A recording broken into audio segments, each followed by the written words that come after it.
উত্তর কোরিয়ার নেতা কিম জং উন দেশের সেনাবাহিনীকে প্রকৃত যুদ্ধের জন্য সব সময় প্রস্তুত থাকার নির্দেশ দিয়েছেন।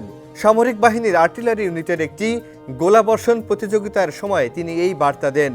বৃহস্পতিবার উত্তর কোরিয়ার রাষ্ট্রীয় সংবাদ মাধ্যমগুলো এই খবর প্রকাশ করেছে।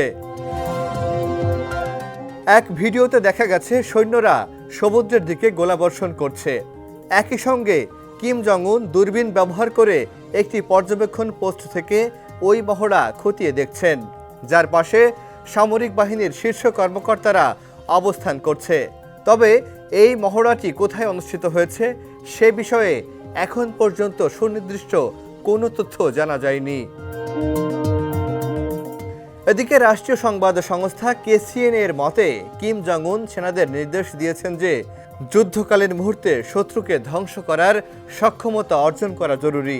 তার ভাষায়, সেনাবাহিনীর উচিত সবসময়ই প্রকৃত যুদ্ধে অংশ নেওয়ার মানসিকতা ও প্রস্তুতি বজায় রাখা।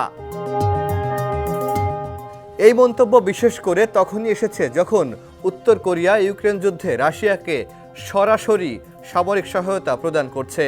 দক্ষিণ কোরিয়া এবং পশ্চিমা গোয়েন্দা সংস্থাগুলোর দাবি অনুযায়ী গত বছর উত্তর কোরিয়া রাশিয়ার কুরস্ক অঞ্চলে বিপুল পরিমাণ সেনা, গোলাবারুদ, ক্ষেপণাস্ত্র ও দূরপাল্লার রকেট সরবরাহ করেছে।